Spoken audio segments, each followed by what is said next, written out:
My name is Barbara, and I'm the oldest of two daughters. From as far back as I can remember, I've always been the serious one, the independent one. My sister, Michelle, was the exact opposite. Growing up, our house was always full of noise. Michelle's laughter, Mom and Dad doting on her, and the constant buzz of pop songs playing in the background. Me? I preferred quiet corners, my nose buried in a book or working on my homework. Birthdays and holidays always made it clear how different Michelle and I were. She'd tear through her gifts, squealing with excitement over trendy clothes or the latest gadgets. I, on the other hand, carefully set aside any money I received. "What are you saving for this time, Ratch?" Dad would ask, a hint of pride in his voice, though his eyes showed he didn't fully understand. "A laptop for studying," I'd reply. "The library computers are always busy." He'd nod, but I could tell they didn't get why I didn't want what other girls my age did. Michelle was a whirlwind of new styles and endless demands. "Mom, did you see the new iPhone? Everyone at school has one." "I need it," she'd say. And just like that, she'd get it, no questions, no saving. I remember the day I finally bought my laptop. I'd saved for months, researching the best model. When I brought it home, I was bursting with pride. "Look, I finally got it," I announced at dinner. Mom glanced up from her plate. "That's nice, dear." "Oh, Michelle, tell us about your day at the mall." And just like that, the conversation shifted. Michelle dove into a long story about her shopping trip, and my achievement faded into the background. It wasn't that they didn't love me. I knew they did in their own way. But Michelle was the sun in our family's solar system, and I was a distant planet, quietly orbiting on my own path. As we got older, the differences between us only grew. Michelle experimented with wild hairstyles and followed the latest fashion trends, while I stuck to my practical ponytail and comfy jeans.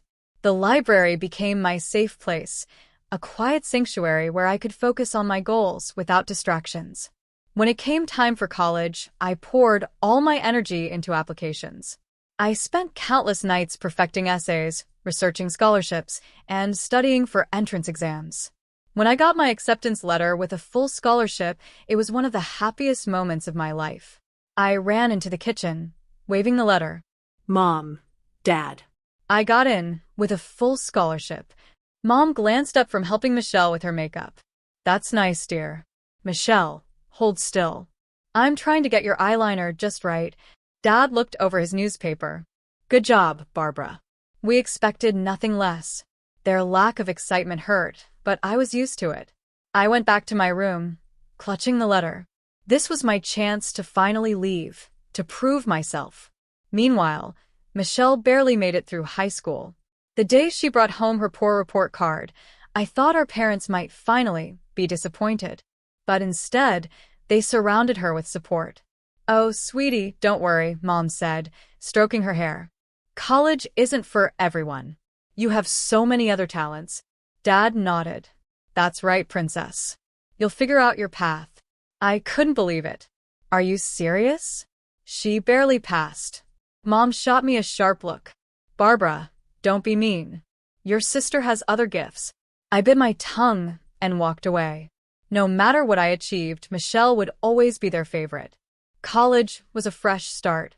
For the first time, I was surrounded by people who appreciated hard work and ambition. I threw myself into my studies, determined to make the most of this chance.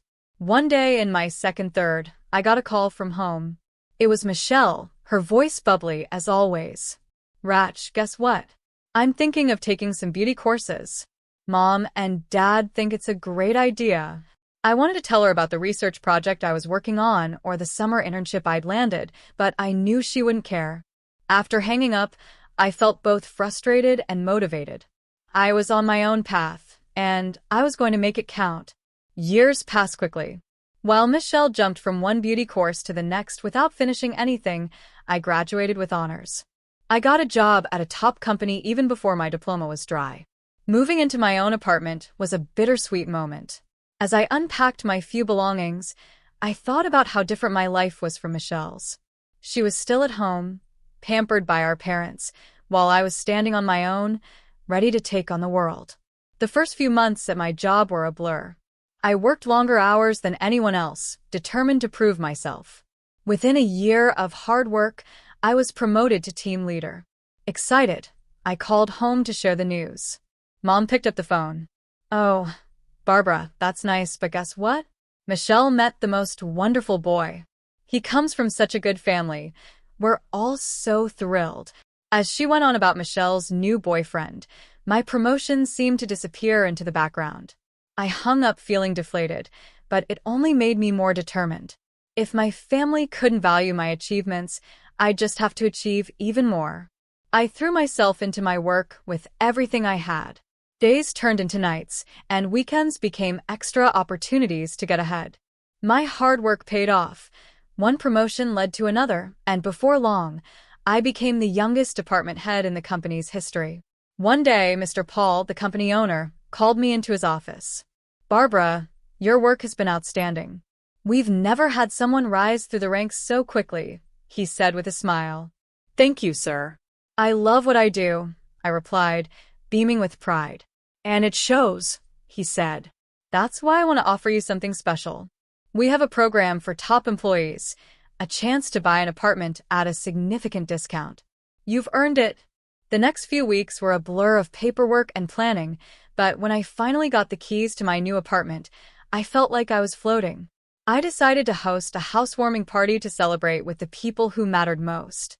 Since I didn't have much furniture yet, I bought some inexpensive plastic tables and chairs and set everything up with care. Even the disposable tableware matched the decor. It wasn't fancy, but it was mine, and I was proud of it.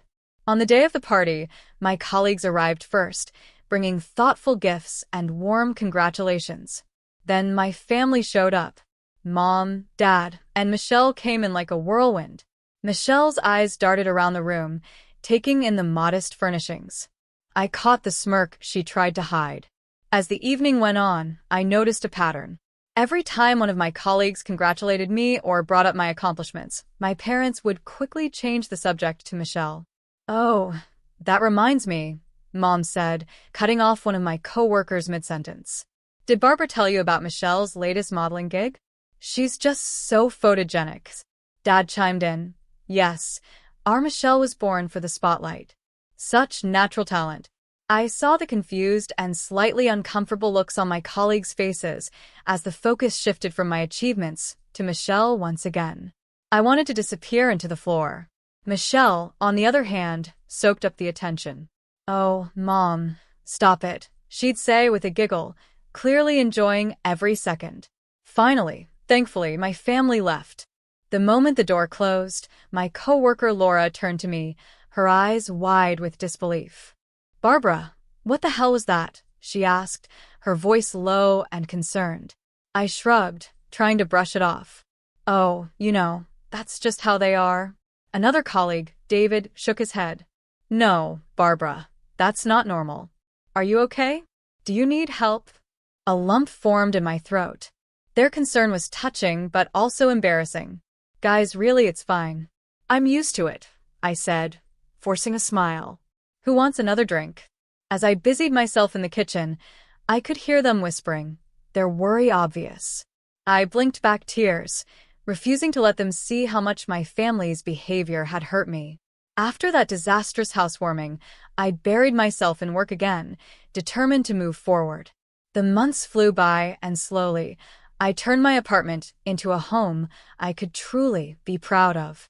Every piece of furniture, every splash of color on the walls, was a reminder of my hard work and independence.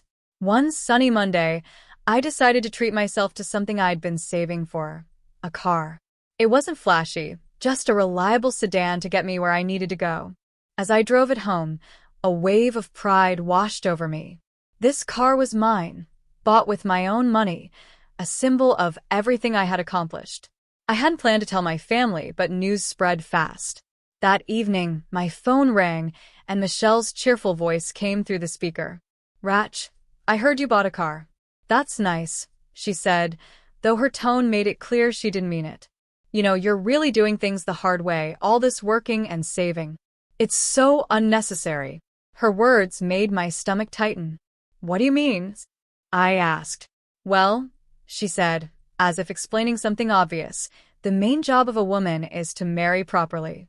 Find a man who'll take care of you and give you everything you need.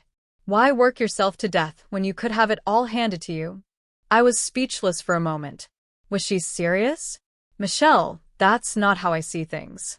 I want to earn what I have. I'm proud of what I've accomplished. She laughed, a light, tinkling sound that grated on my nerves. Oh, Ratch, always the difficult one. Well, you'll see. I'll show you how it's done. Before I could respond, Michelle had hung up. I stared at the phone, feeling a mix of anger and disbelief. How could we see life so differently? A few months later, I got my answer. Michelle called, her voice full of excitement. Barbara, you'll never guess. I'm getting married. His name is Nicholas, and he's absolutely loaded. His parents are paying for everything. The wedding's going to be stunning. As she went on about the dresses, flowers, and guest list, I felt an emptiness inside me. This was what she had been working toward, her idea of success. The wedding day came faster than I expected.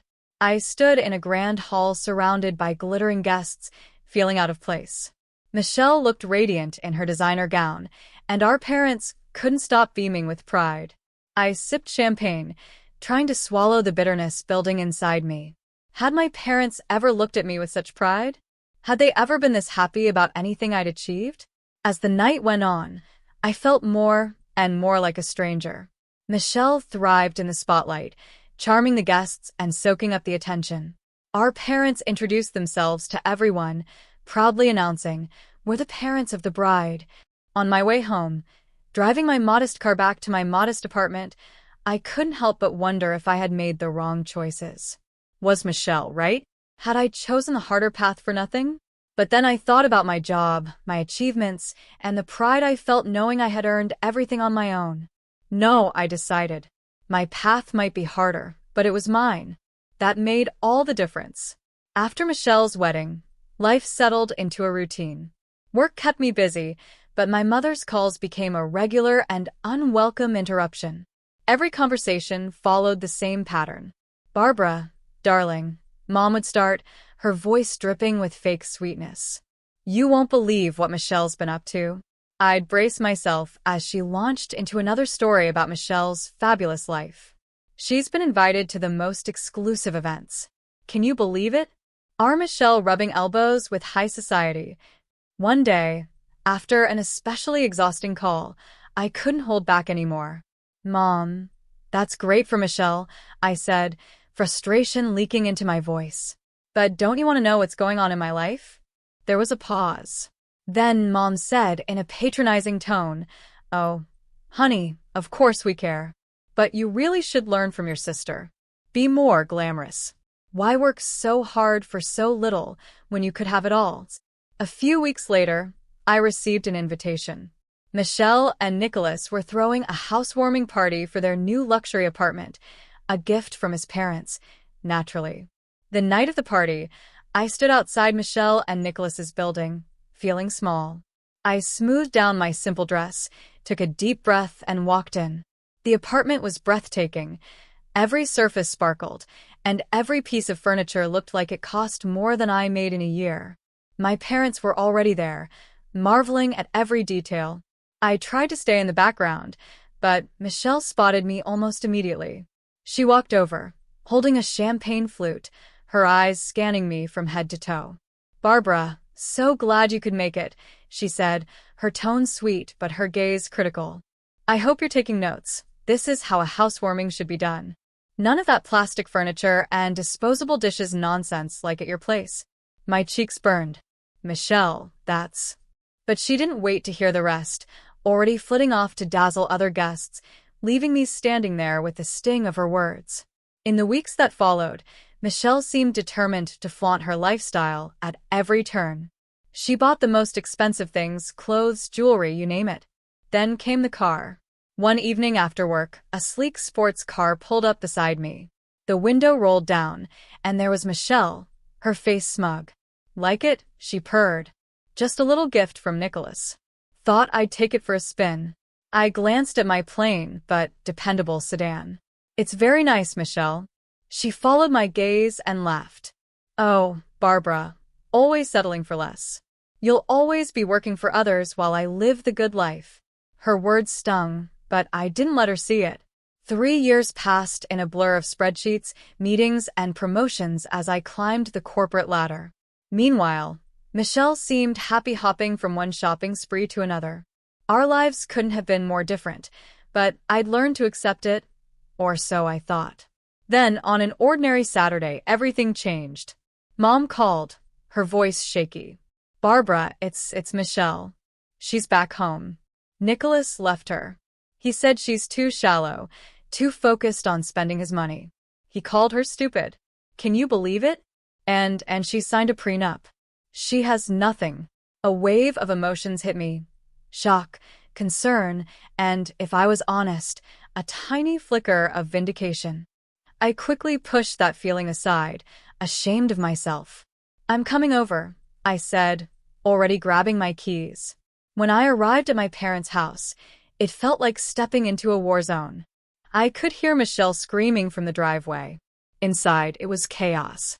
Michelle was in the living room, mascara streaked down her face, her designer clothes disheveled. She was throwing anything within reach, vases, picture frames, cushions. He can't do this to me, she shrieked, her voice raw with anger and despair. I'm Michelle. I'm beautiful. I'm perfect, she cried, her voice filled with rage and tears. Mom and Dad hovered around her, trying desperately to calm her down. Sweetie, please, Mom pleaded. We'll figure this out. Dad will buy you a new dress, won't you, dears? Dad nodded quickly. Of course, princess. Anything you want. I stood there, watching this strange scene unfold, feeling like I had stepped into an alternate reality. This couldn't be how life was supposed to work, could it? As the days passed, Michelle's tantrums didn't stop. She'd cry for hours, then scream, then demand expensive gifts to make herself feel better. And our parents, eager to keep her happy, gave her everything she asked for. One evening, after another meltdown, I couldn't hold back anymore. Maybe, I said carefully, Michelle should consider getting a job. It might help her appreciate the value of money and give her something to focus on. The room fell silent. Then, all at once, chaos erupted. Michelle's face twisted in anger. A job? Like you? Slaving away every day like some peasant, she spat, bursting into tears. She ran upstairs, slamming her door so hard the whole house shook.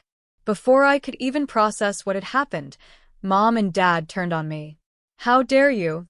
Mom hissed. Your sister is going through a terrible time, and you suggest she lower herself to your levels? I didn't mean it like that. I tried to explain, but they weren't listening. Get out, Dad said, his voice cold. Get out of this house right now. Mom pointed at the door. Out. And don't come back until you can be supportive of your sister. In a daze, I grabbed my purse and left. When I walked into my apartment, my sanctuary, I felt a strange mix of emotions. Sadness at being rejected by my family, anger at their blindness to Michelle's faults, and, oddly, a sense of relief. For the first time, I saw how toxic my family had been all these years. Life has a funny way of surprising you when you least expect it. Just days after the blow-up with my family, I got news that left me stunned. I had won a company contest. The prize? A 5-month, all-expenses-paid cruise around the world. In a moment of weakness, or maybe hope, I decided to call my parents. Maybe this good news could heal the rift between us. Mom, Dad, you won't believe it. I want to cruise around the world. The silence on the other end of the line was deafening. Then, my mother's cold voice broke through. Barbara, how can you be so selfish?